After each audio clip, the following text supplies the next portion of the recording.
ने तो इन्होंने बड़ी सोहनी उदाहरण दी आ कि तेरे तो अनमोल दात किसी को है नहीं, जिन्हां नेत्रां दे नाल तू इस संसार नूं देखदा, गुरुआं दे दर्शन करदा, जिन्हां कन्नां दे नाल तू हरि दा जस सुणदा, जिस रसना दे नाल तू नाम जपदा, वो बिन सेवा तेरे एक हथ पैर। वेखो जिन्हें सेवा करन नूं तुहानूं हथ पैर दिते, कहंदे कि ये अनमोली दात आ, कोई अपने नेत्रां दा मुੱਲ नहीं दे सकता, शरीर दे किसी अंग का कोई मुੱਲ नहीं दे सकता, और ये बनाया नहीं बनना। ये भी दात तेरी दातार, ये दिती हुई उस दाते दी दात है। मनुखा शरीर 84 लाख जोनी, टेढ़ी जोनी होने, सरपंच साहब कह रहे ना टेढ़ी जोनी,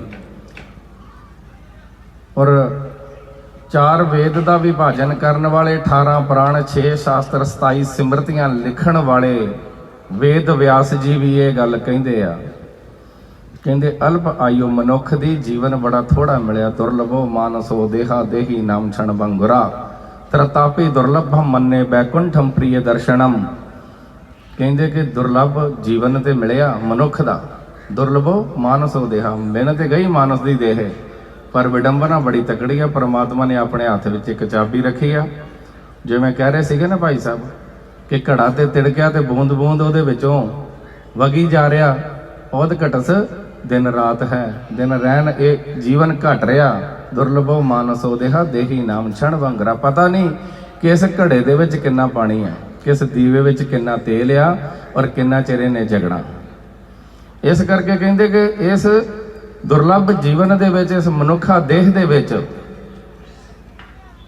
जिहदी कि जिंदगी का कोई पता नहीं कि अगला श्वास आना कि नहीं आना, दुर्लभो मानसो देहा देही नाम क्षण वंगरा, त्रतापी दुर्लभम मन्ने। पर कहंदे एक चीज़ इस मनुख तो भी वड्डी दुर्लभ चीज़ मिली, एक मनुख जीवन तो भी वड्डी दुर्लभ वस्तु आ, त्रतापी दुर्लभम मन्ने बैकुंठम प्रिय दर्शनम। कहंदे हरि नारायण परमात्मा जिन्हां संतां महापुरुषां दे दर्शन वास्ते सदा ही ललायत रहिंदा, त्रतापी दुर्लभम मन्ने बैकुंठम प्रिय दर्शनम। वो बैकुंठ विच बैठा नारायण भी जिन्हां दे प्रिय दर्शनां नूं लोचदा, ਉਹ कौन ਹਨ? ਉਹ ਹਨ संत महापुरुष। ਉਹਨਾਂ ਮਹਾਂਪੁਰਸ਼ਾਂ ਦੇ ਆਪਾਂ ਨੂੰ ਸਾਖਸ਼ਾਤ ਦੀਦਾਰ ਹੋ ਰਹੇ ਆ, ਸਰੀਰ ਦੇ ਵਿੱਚ ਸਾਹਮਣੇ ਬੈਠੇ ਬਚਨ ਕਰਦੇ ਆ ਆਪਾਂ ਸੰਤਾਂ ਕੋਲ ਆਣ ਕੇ, ਦੁੱਖ ਔਰ ਸੁੱਖ ਉਹਨਾਂ ਦੇ ਨਾਲ ਸਾਂਝਾ ਕਰਦੇ ਆ, ਔਰ ਉਹ ਸਾਡਾ ਦੁੱਖ ਸੁੱਖ ਸੁਣਦੇ ਆ, ਪਰਮਾਤਮਾ ਦੇ ਗਾੜੀ ਅਰਦਾਸ ਕਰਦੇ ਆ। तीनों ताप निवारण हारा, बड़ी सोहनी अरदास की व्याख्या की भाई सुखचैन सिंह जी ने। मन बड़ा गदगद हो गया, बैठे सुशोभित ने बिल्कुल। और इन्हां दे जीवन का एक कड़ी पिछले समागम ते इन्हां दे नाल जदों इत्थे मेल मिलाप होया, ये मेल मिलाप करन वाले भी महापुरख ने। महापुरखां दे दरबार ते जाइए, कई संतां दे नाल मेल मिलाप हो जाता, क्यों? ये हरि ते बख्शियां होईयां रूहां, उन्हां दे नाल मिलना जुलना ये परमेश्वर दे हत्थ विच आ। इन्हां ने अपने जीवन का एक वाਕਿਆ ਸਾਂਝਾ ਕੀਤਾ कि ਜਦੋਂ बहुत ज़्यादा शरीरक तौर पर मन और वाणी द्वारा नहीं, इत्थे जिंदगी दे विच 3 चीज़ है, मन सा वाचा कर्मणा, मन तो वाणी तो ते कर्मां तो। ये शरीर तो थोड़े जे अस्वस्थ हो गए, जदों बीमार हो गए तो इन्हां ने फिर अरदास की, तीनों ताप निवारण हारा, दुख अंता सुख रास, ताको बिघन न कऊ लागे, जाकी प्रभु आगे अरदास की। जिवें कि सिंह साहबान कह रहे सन कि परसों रोज़ नूं, अज तो आने वाले परसों रोज़ नूं धन धन साहब श्री गुरु रामदास जी महाराज, जिन्हां दा एक सुंदर आपां दरबार साहब दर्शन करन जाने, उन्हां दा प्रकाश पर्व है। उन्हां दे श्री चरणों दे विच अरदास की, और जा करके अमृतसर सिफती दा घर, जिथे जाके सरोवर च कहंदे इशनान किया, तो फिर सारे ही रोग और सोग और दुख दूर हो गए। कहंदे लोग गल्लां करदे हन, अज साइंस गल्लां करदी आ बई जे आपां परमात्मा दे घर जाने या संतां महापुरुषां कोल जाने तो सानू की मिलदा, ते कहंदे कि मिलदियां ने उस घर दियां बख्शिशां।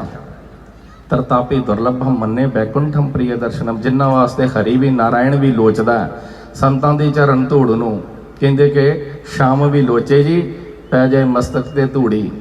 कहते कि वो परमात्मा भी कहता कि संतां दी ਜਿਹੜੀ ਇਹ ਦਰਸ਼ਨ ਆ, ਇਹ ਦੁਰਲਭ ਆ, ਇਹ ਮੈਨੂੰ ਮਿਲ ਜਾਣ ਤੇ ਫਿਰ ਮੈਂ ਕਿਰਤਾਰਥ ਹਾਂ। ਇਸ ਕਰਕੇ ਜਿਨ੍ਹਾਂ ਨੇ ਵੇਖੋ ਪ੍ਰਤੱਖ ਨੂੰ ਕਿਉਂ ਪ੍ਰਮਾਣਮ ਕਹਿੰਦੇ, ਹੱਥ ਕੰਗਣ ਕੋ ਆਰਸੀ ਕਿਹਾ, ਪੜ੍ਹੇ ਲਿਖੇ ਕੋ ਫਾਰਸੀ ਕਿਹਾ। ਹੱਥ ਦੇ ਵਿੱਚ ਪਾਏ ਹੋਏ ਕੰਗਣ ਨੂੰ ਸ਼ੀਸ਼ੇ 'ਚ ਵੇਖਣ ਦੀ ਕੀ ਲੋੜ ਆ। ਬੈਠੇ ਸਟੇਜ ਤੇ ਭਾਈ ਸਾਹਿਬ ਔਰ ਬੜਾ ਸੁੰਦਰ ਅਰਦਾਸ ਦਾ ਇਹਨਾਂ ਨੇ ਜਿਹੜਾ ਹੈਗਾ ਸੁੰਦਰ ਵਿਆਖਿਆਨ ਕੀਤਾ ਕਿ ਬਿਰਥੀ ਕਦੇ ਨਾ ਹੋਵੇ ਜਨ ਕੀ ਅਰਦਾਸ। ਕਹਿੰਦੇ ਕਦੀ ਬਿਰਥੀ ਨਹੀਂ ਜਾ ਸਕਦੀ। ਔਰ ਤਿੰਨ ਤਰ੍ਹਾਂ ਦੇ ਤਾਪ ਔਰ ਪਾਪ ਹਨ, ਆਦਿ ਵਿਆਧੀ ਉਪਾਧੀ। ਤਿੰਨਾਂ ਤਰ੍ਹਾਂ ਦੇ ਤਾਪਾਂ ਨੂੰ ਕੱਟਣ ਵਾਲਾ ਜਿਹੜਾ ਹੈ ਉਹ ਹੈ ਅਰਦਾਸ। ਇਹ ਅਰਦਾਸ ਦੀ ਜੇ ਜਾਂਚ ਆ ਜਾਵੇ, ਜਿਵੇਂ ਉਹਨਾਂ ਨੇ ਦੱਸਿਆ ਸੀਗਾ ਨਾ ਕਿ ਜੇ ਅਰਦਾਸ ਦੀ ਜਾਂਚ ਆ ਜਾਵੇ, ਜੇ ਕਿਤੇ ਜੁੜ ਜਾਵੇ ਮਨ, ਇਕਾਗਰਤਾ ਹੋ ਜਾਵੇ ਮਨ ਤੋਂ, ਬਾਣੀ ਤੋਂ ਔਰ ਕਰਮਾਂ ਤੋਂ, ਬਹੁਤ ਹੀ ਸੁੰਦਰ ਅੱਜ ਦਾ ਦਿਵਸ ਹੈ। ਇੱਕ ਪਾਸੇ ਦੁਨਿਆਵੀ ਸੰਸਾਰ ਦੇ ਵਿੱਚ, ਜਗਤ ਵਿੱਚ ਰਹਿੰਦੇ ਆ ਆਪਾਂ, ਕਈ ਤਰ੍ਹਾਂ ਦੀਆਂ ਮੰਗਾਂ ਉਸ ਪਰਮੇਸ਼ਵਰ ਕੋਲੋਂ ਮੰਗਦੇ ਆ। ਕੀ ਖਿਆਲ ਸਾਹਿਬ ਫਰਮਾਨ ਕੀ ਕਰਦੇ ਹਨ ਸੁਖਮਨੀ ਸਾਹਿਬ 'ਚ, ਪੰਚਮ ਪਾਤਸ਼ਾਹ 10 ਵਸਤੂ ਲੈ ਪਾਛੇ ਪਾਵੇ, ਏਕ ਵਸਤ ਕਾਰਨ ਬਿਖੂਟ ਗਵਾਵੇ। 10 ਵੀ ਇੱਕ ਵੀ ਨਾ ਦੇ ਔਰ 10 ਵੀ ਹਰ ਲੈ ਤਾਂ ਮੂੜਾ ਮਨ ਕਿਆ ਕਰੇ। ਸਾਡਾ ਤੇ ਕੁਝ ਹੈ ਹੀ ਨਹੀਂ ਸਾਡੇ 'ਚ, ਮੇਰਾ ਮੁਝ ਮੇ ਕੁਝ ਨਹੀਂ, ਜੋ ਕੁਝ ਹੈ ਸੋ ਤੇਰਾ। ਪਰ ਅਸੀਂ ਕਹਿੰਦੇ ਕੀ ਆ, ਤੇਰਾ ਤੁਝ ਕੋ ਸੌਂਪ ਕੇ ਕਿਆ ਲਾਗੇ ਮੇਰਾ। ਭਿਖਾਰੀ ਨੂੰ ਕਦੀ ਮਾਣ ਨਹੀਂ। ਇਹ ਕਹਿੰਦੇ ਨਾ ਨਿਮਰਤਾ ਦੇ ਵਿੱਚ ਭੀਖ ਮੰਗਣੀ ਚਾਹੀਦੀ ਆ। ਕੋਈ ਸੇਠ ਰੋਜ਼ਾਨਾ ਆਪਣੇ ਮਨੀਮਾ ਨੂੰ ਕਹਿੰਦਾ ਵੀ ਕੋਈ ਦਰ ਤੋਂ ਖਾਲੀ ਨਾ ਜਾਵੇ, ਮੰਗਣ ਵਾਲੇ ਨੂੰ ਭਰ ਭਰ ਝੋਲੀਆਂ ਦਿਓ।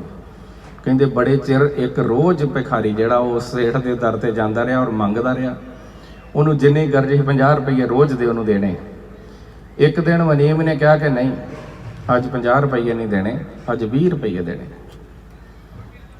ਇਹ ਕਹਿੰਦੇ ਨਾ ਹੱਥ ਢਾਕਾਂ ਤੇ ਰੱਖ ਕੇ ਨਹੀਂ ਮੰਗਿਆ ਜਾਂਦਾ, ਆਕੜ ਕੇ ਨਹੀਂ ਮੰਗਿਆ ਜਾਂਦਾ, ਨਿਮਰਤਾ ਦੇ ਨਾਲ ਮੰਗਿਆ ਜਾਂਦਾ। ਉਹ ਭਿਖਾਰੀ ਤੇ ਹੱਥ ਢਾਕਾਂ ਤੇ ਰੱਖ ਕੇ ਮਨੀਮ ਦੇ ਨਾਲ ਆਕੜ ਗਿਆ ਵੀ ਰੋਜ਼ ਤੇ ਮੈਨੂੰ 50 ਰੁਪਏ ਮਿਲਦੇ ਔਰ ਤੇਰੇ ਮਾਲਕ ਦਾ ਹੁਕਮ ਆ 50 ਰੁਪਏ ਦੇਣਾ, ਤੂੰ ਉਹਦਾ ਮਨੀਮ, ਤੂੰ ਮੇਰੇ ਕਟੌਤੀ ਕਿਵੇਂ ਕਰ ਸਕਦਾ। ਅੱਜ 20 ਰੁਪਏ ਦੇ ਰਿਹਾ, ਕੀ ਖਿਆਲ ਤੇਰਾ? ਮੇਰਾ ਅਧਿਕਾਰ ਕਿਵੇਂ ਛੀਨ ਸਕਦਾ ਤੂੰ? ਮੇਰੇ 30 ਰੁਪਏ ਕਿਵੇਂ ਘਟਾ ਸਕਦਾ? ਮਨੀਮ ਕਹਿੰਦਾ ਜੀ ਉਸ ਸੇਠ ਦੀ ਲੜਕੀ ਦੀ ਸ਼ਾਦੀ ਆ, ਸਾਰਿਆਂ ਦੀ ਕਟੌਤੀ ਅੱਧੀ ਕਰ ਦਿੱਤੀ ਹੈ। ਤੂੰ ਭਿਖਾਰੀ ਅੱਗੋਂ ਕਹਿੰਦਾ ਮੇਰੇ ਪੈਸਿਆਂ ਨਾਲ ਵਿਆਹ ਕਰਨਾ ਸੇਠ ਨੇ ਆਪਣੀ ਕੁੜੀ ਦਾ।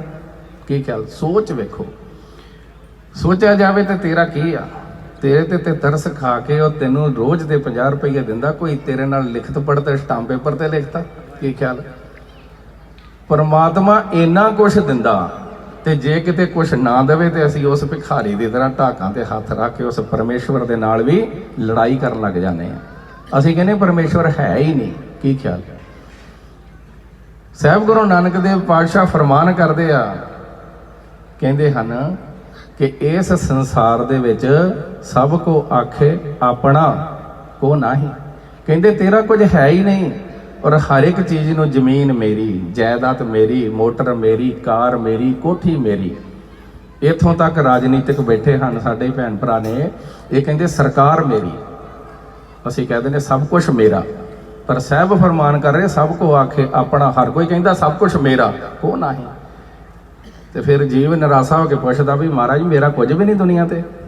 ਫਿਰ ਸਾਹਿਬ ਫਰਮਾਨ ਕਹਿੰਦੇ ਇੱਕ ਚੀਜ਼ ਹੈਗੀ ਤੇਰੀ, ਉਹ ਕਿਹੜੀ? ਇਹ ਬਹੁਤ ਦਿਨ ਅੱਜ ਵਧੀਆ ਚੱਲ ਰਿਹਾ। ਅੱਜ ਸ਼ਰਦ ਪੂਰਨਮਾਸ਼ੀ ਦਾ ਦਿਨ ਆ, ਸਿਆਲ ਦੇ ਪੂਰਨ ਚੰਦਰਮਾ ਦਾ ਦਿਨ, ਜਦੋਂ ਪੂਰੇ ਹੀ 12 ਮਹੀਨਿਆਂ ਵਿੱਚ ਚੰਦਰਮਾ 16 ਕਲਾ ਦੇ ਨਾਲ ਆਪਣੇ ਵਿਦਮਾਨ ਸਭ ਤੋਂ ਧਰਤੀ ਦੇ ਨੇੜੇ ਆਉਂਦਾ। ਪੈ ਵਿੱਚ ਸੂਰਜ, ਭੈ ਵਿੱਚ ਚੰਦ। ਉਸ ਪਰਮੇਸ਼ਵਰ ਦੀ ਰਜ਼ਾ ਦੇ ਵਿੱਚ ਰਹਿ ਕੇ ਚੰਦਰਮਾ 16 ਕਲਾ ਸੰਪੂਰਨ ਧਰਤੀ ਦੇ ਸਭ ਤੋਂ ਨੇੜੇ ਆ ਕੇ ਅੰਮ੍ਰਿਤ ਦੀ ਵਰਸ਼ਾ ਕਰਦਾ। ਔਰ ਆਪਾਂ ਪ੍ਰਕਾਸ਼ ਪੁਰਬ ਵੀ ਮਨਾਉਂਦੇ ਗੁਰੂ ਨਾਨਕ ਦੇਵ ਜੀ ਦਾ ਕੱਤਕ ਦੀ ਪੂਰਨਮਾਸ਼ੀ ਨੂੰ।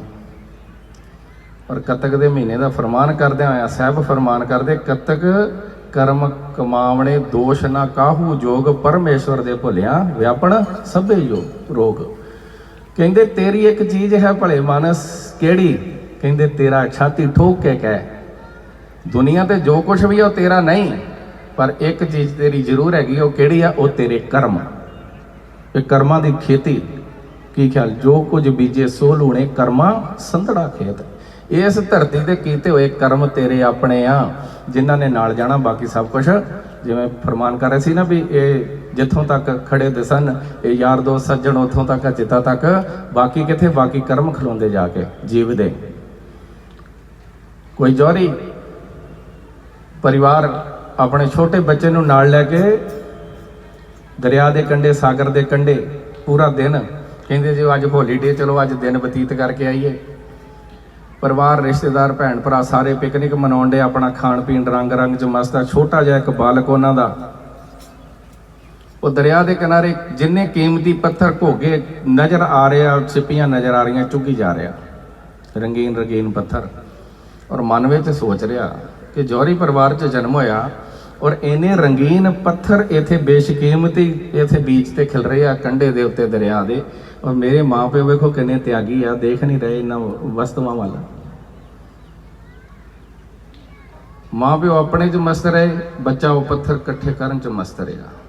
रंगीन चमकीले पत्थर नज़र आउंदे आ, कट्ठे करी गया।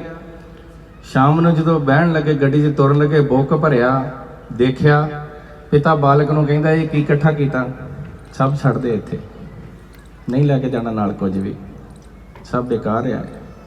2-4 पत्थर कीमती जिहड़े जेबां 'च लुकोए सी बाकी सुੱਟ दित्ते निराशे मन दे नाल। और मन 'च सोचदा भी मेरे माँ प्यो किन्ने त्यागी आ, मैं सारी दिहाड़ी मेहनत लाई बेशकीमती पत्थर इकट्ठे करन च, और इन्हां ने कहा सुੱਟ दे। बहुत त्याग इन्हां दा, महान त्यागी है।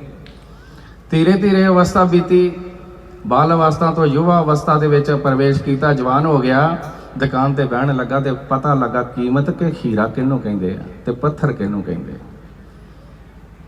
ज्ञान हो गया, तद पता लगा भी वो मेरे माता पिता का त्याग नहीं सी, वो सीगा एक ज्ञान।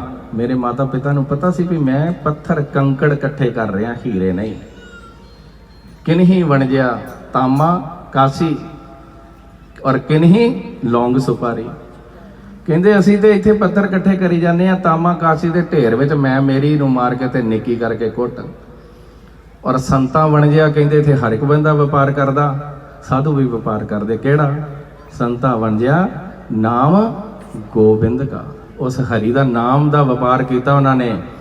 और फिर कहते कि निभही खेप हमारी, संत ते नाम का व्यापार करते और नाम का ही छट्टा देंगे। जौहरी को जावांगे जौहर हीरा ही मिलेगा, और तांबे वाली दुकान ते जावांगे तांबा मिलेगा, कांसे वाली दुकान ते जावांगे कांसा मिलेगा। इस करके जिहड़े हीरियां का व्यापार करते आ, हीरियां तो भी अनमुल्ले ये स्वास आ अपने, की ख्याल। और कहते कि इस स्वास नूं बिरथा जिहड़े गवा दिंदे आ, उन्हां दा जन्म जिहड़ा वो अजाई चला जांदा। क्योंकि जगत जलंदा रख ले अपनी किरपा धार, जित द्वारे उभरे तिते लईए उबार। कहते हे परमात्मा, महापुरुष अरदास करते आ कि जिस भी तरीके दे नाल इस जीव का उधार हो सकता, इहदे ते उधार करो, इहदे ते किरपा करो, इहदे ते बख्शिश करो। जिवें भाई साहब फरमान कर रहे ना भी आपां आउंदे आ वस्तुआं मंगदे आ संसार दीआं जिहड़ियां नाशवान ने, हुण मंगण वाली चीज़ कोई मंगदा नहीं। कतक कर्म कमावणे दोष ना काहू जोग, परमेश्वर दे भुलिया व्यापण सबे रोग। असीं कहने असीं रोगी हाँ, कोई तन दुखी, कोई मन दुखी, कोई धन बिन रहत उदास, थोड़े थोड़े सभी दुखी और सुखी राम के दास। कहते सुख ते है परमात्मा दे नाम दे विच। दुनिया की हर दुनियावी चीज़ नूं प्राप्त करके मन दे विच अहंकार उत्पन्न हुंदा, और असीं सोचदे कि मैं मालक हाँ इहदा, पर अपने मालिक नूं विसार दिंदे आ, उहदा शुकराना अदा नहीं करते। धनता दे योग ने धन धन बाबा निर्मल सिंह जी, जिन्हां ने जिस दिन तो उस परमेश्वर के नाम का पल्ला फड़िया ते नाम के छट्टे देने शुरू किए, मन दे विच विचार कर लिया, मन दे विच एक दृढ़ संकल्प कर लिया कि एक साल विच एक वार, उदां ते एक दिहाड़ी दे विच नमो नमो नमो नमो नित नित नित है। कहते कि हज़ारां ही वार नमस्कार दंडौत वंदन, अनेक बार सर्व कला समर्थ डोलन ते राखो प्रभु नानक देकर हाथ। कहते अनेक बार दंडौत वंदन करी जाइए तो भी थोड़ा। और संत महापुरुष ते सुबह तो लैके शाम तक पता नहीं किन्नियां दंडौत वंदना करते उस परमेश्वर दे गाड़ी। कोई माई भाई आया महाराज इहदी अरदास है जी, बेनती है जी, कबूल करो। किन्नियां दंडौत वंदना करते आ, की ख्याल। उन्होंने एक दिन एक निश्चित कर लिया, मुकरर कर लिया भी आपां साध संगत सारी इकट्ठी हो के संतां महापुरुषां नूं पतित पावन जड़ियां पतित लोकां नूं पावन करन वालियां दृष्टि दे नाल जीवां दा उद्धार करन वालियां ऐसियां शख्सियतां संतां महापुरुषां नूं बुला करके ते आपां शुकराना अदा करना उस परमेश्वर दा। ਸ਼ੁਕਰਾਨਾ ਦਿਵਸ ਵਜੋਂ ਇਹ ਦਿਵਸ ਉਹਨਾਂ ਨੇ ਸ਼ੁਰੂ ਕੀਤਾ ਸੀਗਾ।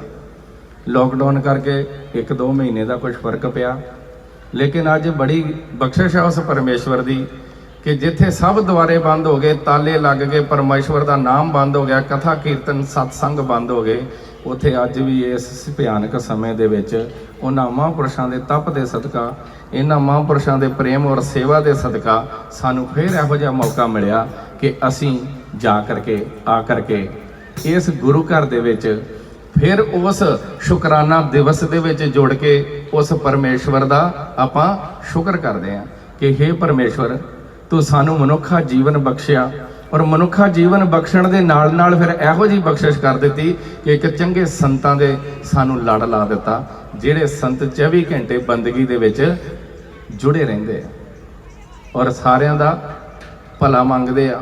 ਵੇਦ ਵਿਆਸ ਜੀ ਨੇ ਜਦੋਂ 4 ਵੇਦ 18 ਪੁਰਾਣ 6